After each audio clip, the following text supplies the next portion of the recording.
पहिलो क्वेसन छ urinometer is used for bilirubin, urobilinogen, specific gravity, bile salt. पहिला त बुझौँ यूरिनोमीटर भने के हो।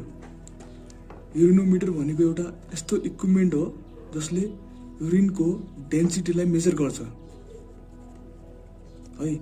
यूरिनोमीटरले युरिनको डेन्सिटी अथवा स्पेसिफिक ग्रेभिटीलाई मेजर गर्दछ है। र नर्मली युरिनको डेन्सिटी हुन्छ 1.005 to 1.030 gram per centimetre cube. यो युरिनको नर्मल डेन्सिटी। र अप्सन्सहरू बुझौँ पहिला। Bilirubin A, B urobilinogen. र यिनीहरू के हुन्छ? जब हिमोग्लोबिन ब्रेकडाउन हुन्छ त्यो बेला बिलिरुबिन र युरोबिलिनोजेन फर्म हुने गर्दछन् है। Bilirubin and urobilinogen are the breakdown product of haemoglobin है। र यिनीहरू चाहिँ युरिनमा पाइँदैनन् अथवा थोरै पाइन सक्छन् कहिलेकाहीँ होइन।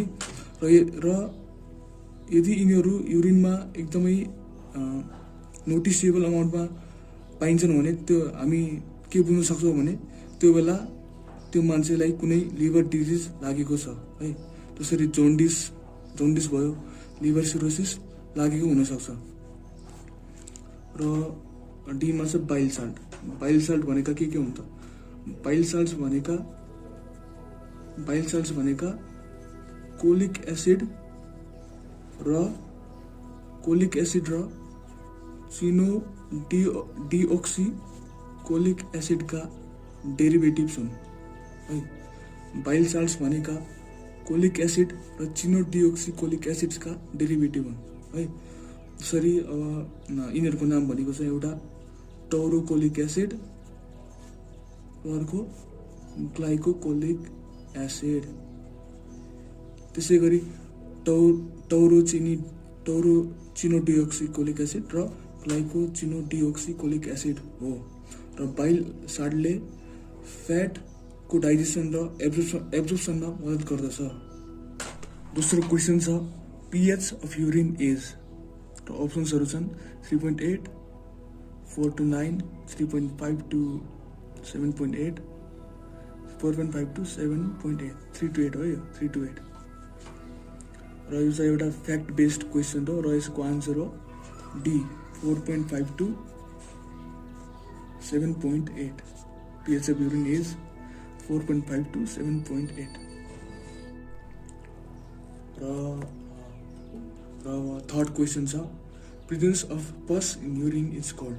यो एकदमै इम्पोर्टेन्ट क्वेसन छ है, एकदमै रमाइलो क्वेसन छ है। प्रेजेन्स अफ पस इन युरिन है। पहिला त पस भनेको के हो? पस भनेको चाहिँ पिप हो है। पस भनेको पिप हो। यदि पस पिसाबमा भेटिन्छ भने पाइन्छ भने त्यसलाई के भनिन्छ त? अप्सन्सहरू हेरौँ।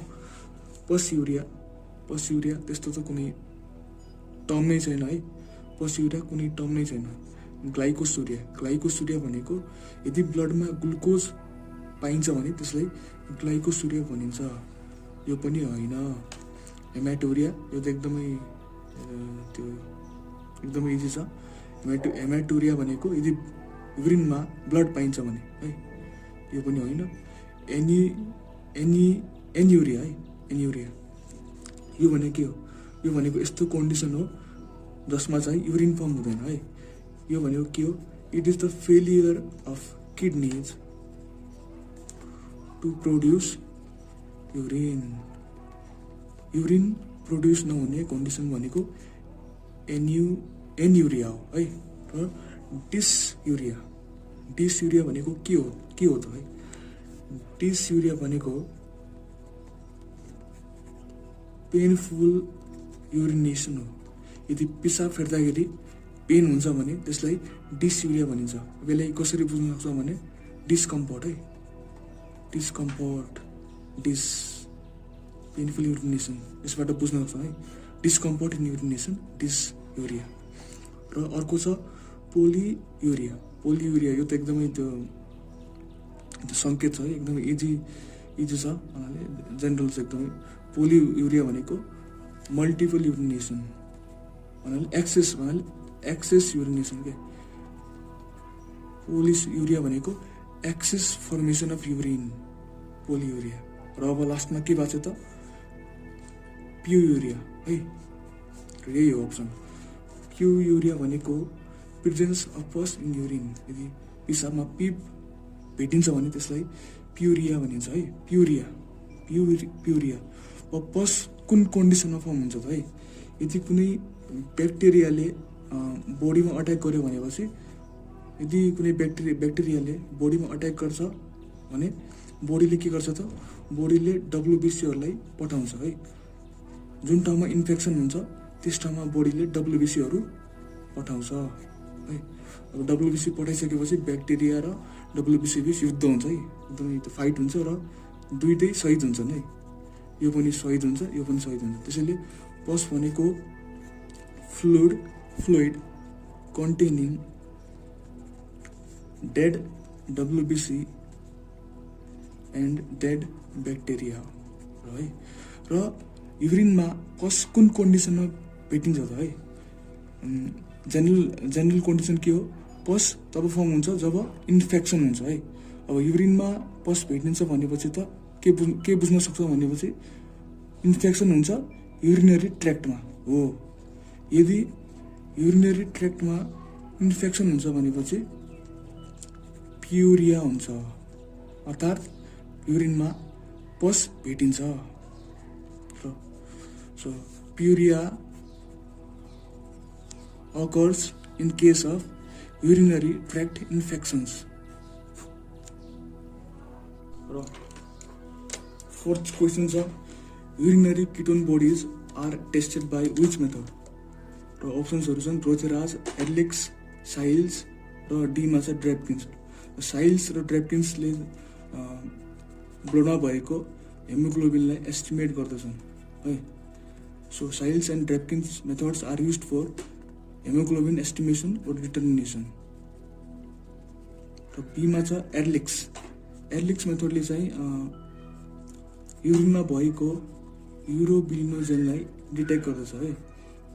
युरोबिलिनोजेन ब्लडमा हुँदैन हैन, ब्लडमा नो अथवा एकदमै भेरी लिटल हुन्छ र यो त्यस्ता कन्डिसनमा भेटाइन्छ ब्लडमा जब कुनै पर्सन जन्डिस अथवा लिभर सिरोसिसबाट सफर गर्दै हुन्छ है, गरिरहेको हुन्छ। जब कुनै मान्छेलाई जन्डिस अथवा लिभर सिरोसिस छ भनेपछि त्यसको युरिनमा युरोबिलिनोजेन भेटिन्छ। र अब अर्को छ एउटै बात चाहिँ त्यो Rothera's. So Rothera's test is used for urinary ketone bodies detection. Answer हो यसको ए रोथेराज। र किटोन बडिज भनेको के हो त? किटोन बडिज भनेको यस्तो वाटर सोल्युबल कम्पाउन्ड हो जुन चाहिँ लिभरमा फर्म हुन्छ by the breakdown of fats. Ketone bodies are formed by the breakdown of fats in liver है। बडीको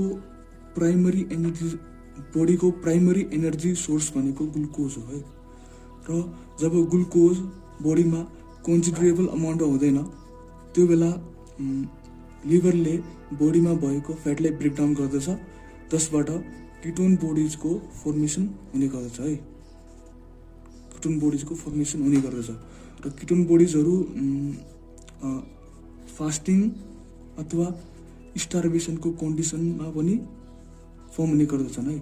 फास्टिङ र स्टार्भेसनको बेला बडीसँग त्यो सफिसियन्ट ग्लुकोज हुँदैन, जसबाट चाहिँ बडी फ्याटको ब्रेकडाउन गर्न बाध्य हुन्छ। र यदि बडीमा र मेन गरी त डायबिटिजको केसमा किटोन बडिजहरू फर्म हुने गर्दछन्। डायबिटिजको केसमा के हुन्छ भनेपछि चाहिँ एउटा डायबिटिज मेलाइटसमा बडीसँग ग्लुकोज त हुन्छ तर इन्सुलिन हर्मोन को डिफिसियन्सी हुन्छ है।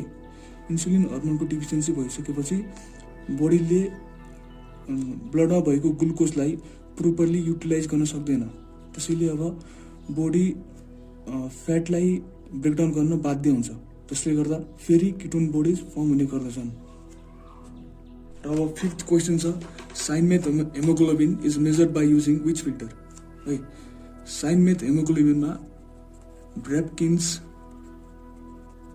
रिएजेन्टको प्रयोग गरिन्छ र ड्रेपकिन्स रिएजेन्टमा त्यो पोटासियम फेरिसाइनाइड र पोटासियम साइनाइड हुने गर्दछन् है ड्रेपकिन्स रिएजेन्टमा है। यो भनेको K3FeCN6 र KCN हुन्। र के हुन्छ भनेपछि ब्लडमा भएको हेमोग्लोबिन पहिला त फर्स्ट स्टेपमा त्यो पोटासियम फेरिसाइनाइडसँग रिएक्ट गर्दछ। पोटासियम फेरिसाइनाइडसँग रिएक्ट गरेपछि यसले मेथ हेमोग्लोबिन फर्म गर्दछ र मेथ हेमोग्लोबिन फेरि पोटासियम साइनाइडसँग रिएक्ट गरेर साइन मेथ हेमोग्लोबिन बनाउने गर्दछ है। र जुन फाइनली बन्छ साइन मेथ हेमोग्लोबिन, त्यसलाई 550 नेनोमिटरमा मेजर गरिन्छ, जसबाट हेमोग्लोबिनको अमाउन्ट चाहिँ डिटरमाइन अथवा एस्टिमेट गर्न सकिन्छ। यो हो ड्रेपकिन्स मेथड है, ड्रेपकिन्स मेथड हो। ड्रेपकिन्स मेथडमा 540 नेनोमिटरमा मेजर गरिन्छ है, 540 नेनोमिटरमा। र क्वेसनले के भनेको छ, cyanmethaemoglobin is measured by using which filter, red, yellow, blue, green. र पहिला त बुझौँ भिजिबल लाइट रेजको बारेमा है। भिजिबल लाइट रे भनेको भिजिबल स्पेक्ट्रम भनेको भिपक्योर हो है, भिपक्योर हो। यो रेन्ज गर्छ अबाउट 400 नेनोमिटरदेखि 700 नेनोमिटरसम्म रेन्ज गर्छ है। 400 नेनोमिटरदेखि 700 नेनोमिटरसम्म है। अब यसको एभरेज लिउँ है, average 400 plus 700 divide by average भन्दा पनि मिडल भ्याल्यु के 400 plus 1100 divide by 2 is 550 nm है। यसको मिड भ्याल्यु भनेको 550 nm हो है। र 550 nm हो र ड्रेपकिन्स मेथड चाहिँ कुन वेभलेन्थमा हुन्छ 540 nm मा, भन्नाले दुईटै क्लोज छन् र बीचमा के छ ग्रिन छ, त्यसैले आन्सर के हो यसको green. Cyanmethaemoglobin is measured by using green filter, किनभने ग्रिन लाइट रेको वेभलेन्थ हुन्छ 550 nm।